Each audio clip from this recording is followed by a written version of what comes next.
अस्सलाम वालेकुम। Fuel properties पे हमारा न्यू लेक्चर्स है, लेक्चर नंबर 13 है। तो फ्यूल प्रॉपर्टीज़, क्योंकि जो भी हम अल्टरनेटिव कोई भी फ्यूल है तो उसमें डिफरेंट प्रॉपर्टीज़ होते हैं जो हम मेजर करती हैं, जो इफेक्ट करती हैं उसकी कंबस्शन परफॉर्मेंस और एमिशन पैरामीटर्स के ऊपर।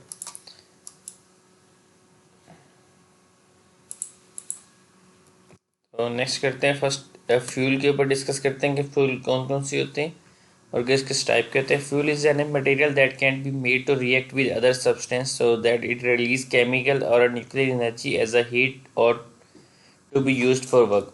क्योंकि आईसी इंजन या ओवरऑल जो प्रोसेस होता है उसमें ये होता है कि जो आपकी केमिकल एनर्जी होती है वो फर्स्ट देन आपकी कन्वर्ट होती है थर्मल एनर्जी में। देन वो थर्मल एनर्जी को हम यूज़ करते हैं और फिर हम प्रोड्यूस करते हैं मैकेनिकल एनर्जी।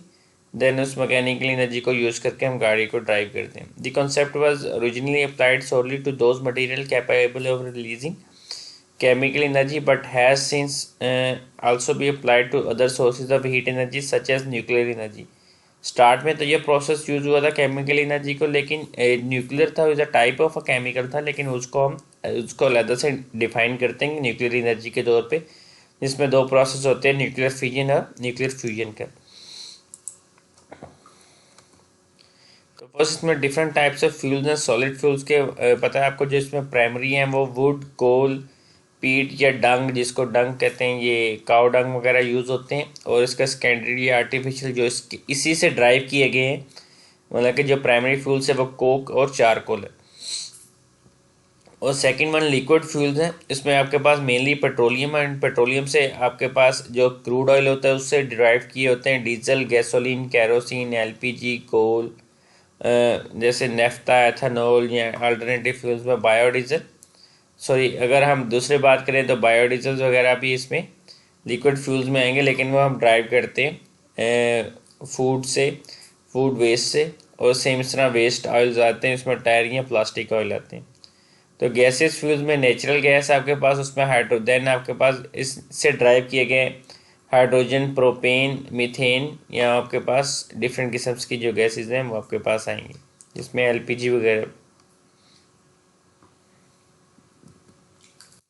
तो फर्स्ट जो इसमें प्रॉपर्टीज़ होती हैं वो जो इफेक्ट करती हैं इसकी कंबस्शन परफॉर्मेंस और एमिशन पैरामीटर्स के ऊपर भी। तो इनमें हम डिफरेंट प्रॉपर्टीज़ का पढ़ेंगे। मतलब कोई भी आपने न्यू फ्यूल्स अगर बनाया है या आप कोई भी फ्यूल टेस्ट कर रहे हैं तो उस पर ये प्रॉपर्टीज़ आपको टेस्ट करनी लाजमी है, इसकी फ़िज़िकल केमिकल प्रॉपर्टीज़ के लिए। देन फर्दर आप उसको इंजन में यूज़ करके उसकी बाकी प्रॉपर्टीज़ निकालेंगे, जिसमें कंबस्शन, परफॉर्मेंस या एमिशन है। तो फर्स्ट सबसे मेन जो प्रॉपर्टीज़ है वो उसकी डेंसिटी है। डेंसिटी का आपको क्लियर भी है इसकी डेफिनेशन। तो the ratio of the mass of the fuel to the volume of the fuel at a reference temperature of 15 degree centigrade पे हम मेनली इसको फाइंड आउट करते हैं। The density is measured by instrument called hydrometer. The knowledge of density is useful for quantity calculation and assessing ignition qualities. मतलब density के हवाले से कि जितनी ज़्यादा डेंस होगा फ्यूल उतना ज़्यादा उसका इनटेक के हवाले से हम इसको फाइंड आउट करते हैं। तो देन आपके पास स्पेसिफिक ग्रेविटी है। स्पेसिफिक ग्रेविटी का भी बेसिकली लिंक डेंसिटी से। तो स्पेसिफिक ग्रेविटी ये किस तरह फाइंड करते हैं, चाहे रेशियो होती है the weight of a given volume of oil to the weight of the same volume of water at a given temperature. मतलब जो आपके पास ऑयल है जिसकी आप फाइंड आउट करना चाहते हैं, ओवर आपके पास उसी वाटर की डेंसिटी को के साथ डिवाइड करेंगे तो आपके पास स्पेसिफिक ग्रेविटी आ जाएगी। The density of fuel relative to water is called specific gravity. अगर किसी की जैसे स्पेसिफिक ग्रेविटी हम वाटर को हम 1 लेते हैं और उसके रिस्पॉन्सिबली बाकी हम उसको मेजर करते हैं। अगर स्पेसिफिक ग्रेविटी लेस देन आपके पास आएगी 1 होगी, तो अगर 0 से 1 के दरमियान होगी, इसका मतलब क्या होगा कि आपके पास उस फ्यूल की डेंसिटी आपके पास कम है as compare to the water. Same इस तरह अगर ज़्यादा होगी तो उसका मतलब वो आपके पास उसकी डेंसिटी ज़्यादा है। नेक्स्ट आपके पास जो प्रॉपर्टी है वो विस्कोसिटी की है। विस्कोसिटी इज मोस्ट इम्पोर्टेंट, ये आपके पास प्रॉपर्टी है विस्कोसिटी की। ये आपके पास ओवरऑल इससे काफ़ी चीज़ें भी पता चलती हैं। अगर आप तो हम पहले डिस्कस कर लेते हैं विस्कोसिटी होती है। Viscosity of a fluid is a measure of its internal resistance to flow. जो इंटरनल रेजिस्टेंस टू फ्लो में आपके पास आती है उसको विस्कोसिटी कहते हैं। Viscosity depends on the temperature and decrease as the temperature increase. जैसे जैसे इंक्रीज करेगा तो आपके पास विस्कोसिटी की वैल्यू डिक्रीज होती जाएगी। Any numerical value of viscosity has no meaning unless the temperature is also specified. Temperature के साथ ये डिफाइन की जाती है. सपोज आप कहेंगे इसकी इतनी kinematic viscosity at 40 degree centigrade at या 100 डिग्री सेंटीग्रेड. तो viscosity is measured in stoke, centistoke. Sometimes viscosity is also quoted in Engler Saybolt मतलब और रेडवुड, मतलब कि ये डिफरेंट इसके पैरामीटर्स हैं. लेकिन जो इसमें जो यूनिट्स यूज़ करते हैं और काइनेमेटिक विस्कोसिटी वो मिलीमीटर स्क्वायर पर सेकंड में भी डिनोट करते हैं, सेंटीस्टोक में भी. Each type of fuel has its own temperature viscosity relationship. The measurement of viscosity is made with the instrument called viscometer. Viscosity is the most important characteristics in the storage and use of fuel oil. It influences the degree of preheat required for handling, storage and satisfactory atomization. अगर किसी fuel की viscosity ज़्यादा होगी तो इसका मतलब ये होगा कि उसको प्रॉब्लम होगी एटोमाइजेशन में, क्योंकि एटोमाइजेशन में क्योंकि उस लिहाज से फाइन पार्टिकल्स चाहिए होते हैं, क्योंकि विस्कस होने की वजह से उस तरह उसके फाइन ड्रॉप्स या फाइन पार्टिकल्स नहीं बनते. If the oil is too viscous it may become difficult to pump, hard to lighter the burner and tough to operate. तो इसलिए अगर किसी की विस्कोसिटी ज़्यादा होगी तो उस फ्यूल को पंप करने में भी ज़्यादा हार्ड मतलब कि ज़्यादा पंपिंग पावर लगेगी, जिसकी वजह से फ्यूल कंजप्शन का भी इंक्रीज़ होने के भी चांसेस हैं. और सेम इसी तरह अगर आप बात करेंगे एम ऑयल की बात करेंगे तो जब आपकी गाड़ी न्यू होती है तो आपको लो विस्कस ऑयल भी उसके लिए चल जाता है. अगर जैसे जैसे अगर गाड़ी पुरानी होती है तो हाई विस्कोसिटी यूज़ करते हैं. लेकिन इसमें मेजर इफेक्ट उसमें भी आपके पास पंपिंग पावर का आता है. अगर आप स्टार्ट में ही अगर आपके पास ओवरऑल मटेरियल अभी गाड़ी नहीं है, न्यू है, तो अगर उसमें हाई विस्कस आप ऑयल को यूज़ करेंगे एम ऑयल को, तो उस लिहाज से पंपिंग पावर भी ज़्यादा रिक्वायर्ड होगी उसको पंप करने के लिए, क्योंकि अभी आपकी गाड़ी न्यू है तो उसमें उस तरह के वेयर के चांसेस कम होंगे. जैसे जैसी गाड़ी कम होंगे तो उसमें वेयर के चांसेस ज़्यादा होते हैं. और तो उस लिहाज से लोग जैसे हम इसमें ऑयल ग्रेड भी पढ़ेंगे विस्कोसिटी के लिहाज से. लेकिन ये अभी जो मैं बात कर रहा था पहले ये एम ऑयल की बात कर रहा था, लेकिन ओवरऑल ये जो इफेक्ट है ये हम फ्यूल के हिसाब से देख रहे हैं. पोर एटमाइजेशन में result in the formation of carbon deposits on the burner tips और on the wall. Therefore preheating is necessary for proper atomization. जो इग्निशन टेम्परेचर है, ignition temperature of a fuel, the auto ignition temperature or a kindling point of a substance is the lowest temperature at which it spontaneously ignites in the normal atmosphere without external source of ignition. Auto ignition temperature वो temperature होता है जिसमें कोई भी आपके पास fuel हो वो auto ignite हो जाए in in without external source of ignition. मतलब कोई भी फ्लेम या स्पार्क उसको ना प्रोवाइड किया जाए और वो ऑटोमेटिकली क्या हो जाए, इग्नाइट हो जाए. उसको ऑटो इग्निशन टेम्परेचर कहते हैं. The ignition temperature of a substance is the least temperature at which the substance starts combustion. मतलब सबसे कम टेम्परेचर होता है जिसपे वो कम्बस्शन स्टार्ट कर देता है, तो उसको हम इग्निशन टेम्परेचर कहते हैं. The flash point of a volatile material is the lowest temperature. Next a flash point. The flash point of a volatile material is the lowest temperature at which its vapors ignite if given a ignition source.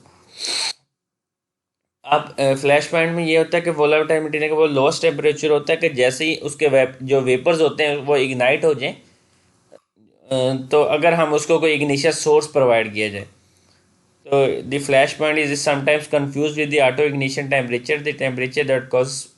इसमें दोनों difference है. Flash point में ये होता है कि हमें कोई इग्निशन सोर्स प्रोवाइड किया जाता है तो आपके पास बर्निंग होती है, कंबस्शन होती है, और ऑटो इग्निशन में ऑटोमेटिकली होती है. ये दोनों में डिफरेंस है. और fire point is the lowest temperature at which the vapours keep burning after the ignition source is remove. Fire point और फ्लैश पॉइंट में ये डिफरेंस है कि जो आपके पास फ्लैश पॉइंट होता है इसमें आपके पास लोएस्ट टेम्परेचर होता है जब वेपर्स को इग्नाइट करते हैं अगर आप इग्निशन सोर्स दें. अगर हम इग्निशन सोर्स वापस ले लेंगे, अगर नहीं देंगे दोबारा, तो वो ऑटोमेटिकली कंबस्शन रुक जाएगी. लेकिन fire point is the lowest temperature at which the vapours keep burning after the ignition source is remove. अगर आप इग्निशन सोर्स का रिमूव भी कर लेंगे तो भी ऑटोमेटिकली उसमें इग्निशन होती रहेगी. It is higher than the flash point, तो इसलिए ये हायर होता है फ्लैश पॉइंट से, because at the flash point more vapours may not be produce fast enough to sustain combustion. ये आपके पास डिफरेंट इसमें कंपैरिजन है फ्लैश पॉइंट और ऑटो इग्निशन टेम्परेचर का. इसमें आपको एक चीज़ क्लियर होनी चाहिए, जो ऑटो इग्निशन दो हम प्रैक्टिकल एग्जांपल्स के तौर पर देख लेते हैं। जो डीजल है उसका फ्लैश पॉइंट 52 है और देख रहे हैं उसका ऑटो इग्निशन 210 है। तो इसमें जो गैसोलीन है उसकी रेंज -43 से 280 है। तो अब ये यहाँ से एक चीज़ क्लियर है कि ऑटो इग्निशन टेम्परेचर 210 इसका है डीजल का। तो इसका मतलब ये है कि डीजल जो है वो ऑटो इग्नाइट होता था, अगर जैसे हम इसको कंप्रेस करते रहते हैं विदाउट एनी स्पार्क या लोड, तो जैसे ही वो हम उसको कंप्रेशन की वजह से आप 210 डिग्री सेंटीग्रेड पे पहुंचेंगे तो वो ऑटो इग्निशन हो जाता है। इसलिए डीजल ऑटो इग्निशन टेम्परेचर क्योंकि होता भी कम है। और जो गैसोलीन है इसमें देखिए जो फ्लैश पॉइंट है वो -43 है। -43 का मतलब ये है, अगर अब -43 पे भी होगा और कोई भी इसको इसके वेपर्स को जो अगर इसमें एज अ वोलेटाइल मटेरियल होता है क्योंकि फ्यूल, तो जैसे ही इसको कोई भी एक एक्सटर्नल सोर्स मिलेगा स्पार्क का, तो ये -43 डिग्री सेंटीग्रेड पे भी क्या होगा, ये बर्न हो जाएगा, इसमें कंबशन स्टार्ट होगी। As compare to the diesel ये इसका 52 है। अब आप यहाँ से एक प्रैक्टिकल एग्जांपल देते हैं। कुछ ईयर्स पहले एक वाकया हुआ था अहमदपुर के करीब यहाँ पे। तो उसमें भी जब पेट्रोल था वो जैसे जैसे टेम्परेचर इंक्रीज हो रहा था, क्योंकि सुबह सुबह का टाइम था, तो 40 जैसे ही टेम्परेचर इंक्रीज हो रहा था तो उसको कोई भी क्योंकि वो वहाँ पे पेट्रोल काफ़ी मकदार में बहुत ज़्यादा वहाँ पे फैला हुआ था क्योंकि गिर गया था।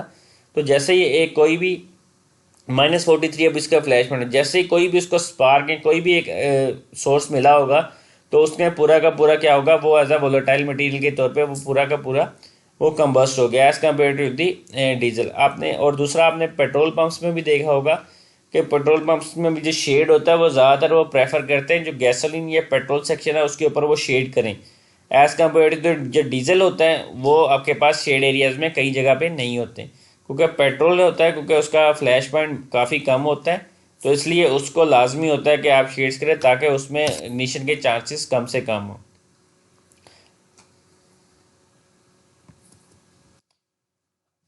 The pour point of a fuel is the lowest temperature at which it will pour or flow when cooled under prescribed conditions। इसमें आपके पास ये है कि ये जो पोर पॉइंट होता है इसमें आप देखते हैं कि ये फ्लो करेक्टरिस्टिक्स कहाँ तक आपके पास हैं, लोवेस्ट टेम्परेचर कहाँ है जिसपे वो फ्लो कर सके या पोर कर सके, तो उसको हम पोर पॉइंट कहते हैं। It is a very rough indication of the lowest temperature at which the fuel oil is readily pumpable, मतलब वो पंपेबल कंडीशंस में है या नहीं है, वो लोएस्ट टेम्परेचर को हम पोर पॉइंट कहते हैं। देन आपके पास क्लाउड पॉइंट है। Cloud point refers to the temperature below which wax is in diesel और bio wax in the biodiesel forms a cloudy appearance, जो बनाती है उस जिस टेम्परेचर पे उसको हम क्लाउड पॉइंट कहते हैं। The presence of solidified waxes thickens the oil and clogs fuel filter and injector in engine, मतलब कि आपको इस कंडीशन में सॉलिडिफाई हो जाता है आपके पास ऑयल की फॉर्म में और वह फ्यूल फिल्टर्स को क्लॉग कर देते हैं।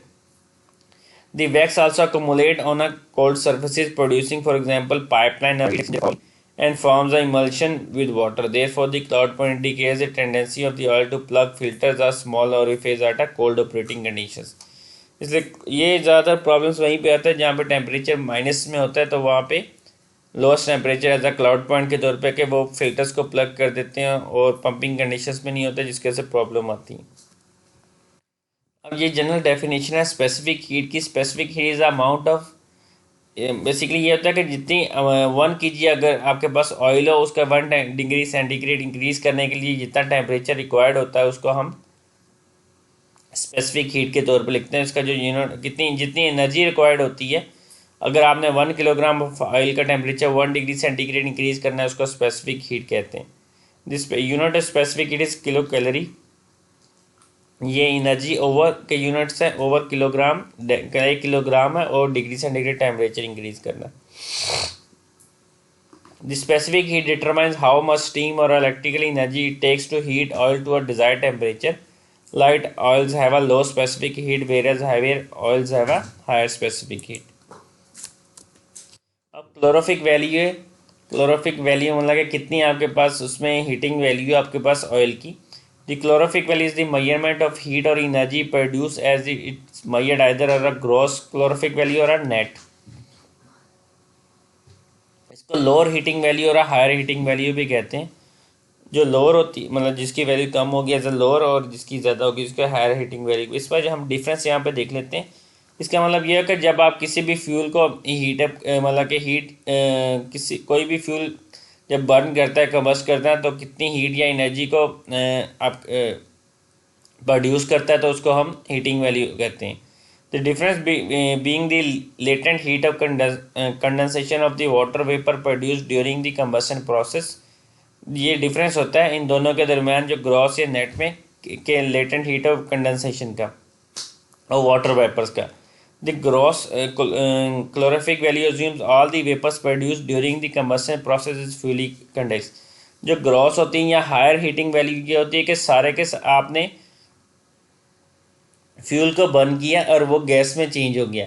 उस गैसेस के उसको गैस के बाद उसको हमने सारा का सारा उसके वेपर्स तक को मतलब कि जितनी एनर्जी उसमें प्रोड्यूस हुई और आपके पास आपने उसको बर्न किया, तो उससे जितनी एनर्जी प्रोड्यूस हुई, देन आपने उस जो वेपर्स में चेंज हुआ उसको दोबारा जो कंडेंस हुआ उसमें जितनी आपको एनर्जी मिली, उन दोनों को अगर हम सम अप करें तो आपके पास ग्रॉस या हायर हीटिंग वैल्यू आ जाएगी। लेकिन net calorific value assumes the water leaves with the combustion product without any fully being condense. मतलब आपने जो भी वेपर्स थे उनको आपने यूज़ नहीं किया, जस्ट आपने फ्यूल को बर्न करते जितनी आपके पास एनर्जी हुई से लोअर हीटिंग वैल्यू लेते हैं। Fuel should be compared based on the net calorific value या लोअर हीटिंग वैल्यू के तौर पे कंपेयर की जाती हैं। The calorific value of coal varies depending on the ash moisture content and the type of a coal, while calorific value fuel oils are much more consistent. The ash value is related to the inorganic material in the fuel oil. The ash level of distillate fuels की होती है वो negligible होती है क्योंकि उसमें कोई भी ash वगैरह content नहीं होता है. The residual fuels have more of the ash forming constituents. These salts may be compound of sodium, manganese, calcium, magnesium, silicon, iron, aluminium, and nickel. Typically, the ash value is in the range of 0.03 to 0.07%. Excessive ash in the liquid fuels can cause falling deposits in the combustion equipment. Ash has erosive effect on the burner tips, causes damage to the refractories at high temperature and gives rise to a higher temperature corrosion and falling of equipment. ये problems आते हैं ऐश की वजह से। ऐश ये होते हैं कि जो आपके पास किसी को भी वेपराइज या होने के बाद जो आपके पास पार्टिकल्स रह जाए तो उसको हम ऐश के तौर पर लेते हैं। Carbon residues indicate the tendency of oil to deposits on a carbonaceous solid residues on a hot surface such as the burner or the injection nozzle, which is vaporizable constituents evaporate. Residual oil contains carbon residue ranging from 1% or more, इसकी range 1% और मोर तक होती है। Water content of furnace oil when supplied is normally very low as the product at refinery side is handled hot and maximum limit of 1% जैसा उसमें water content होते हैं आपके पास ऑयल में। Water may be present in free or emulsified form and can cause damage to the inside furnace during the combustion, especially if it contains dissolved salt. होता है तो salt इसमें आपके पास प्रॉब्लम कर सकता है corrosion की फॉर्म में भी। It can also cause spluttering of the flame at the burner tip, possibly extinguishing the flame and reducing the flame temperature or lengthening the flame. ये डिफरेंट प्रॉपर्टीज़ हैं फ्यूल की। ये फ्लैश पॉइंट है, pour point है, values हैं, और ये आपके पास डिफरेंट फ्यूल्स का ओवरऑल कंपैरिजन भी है।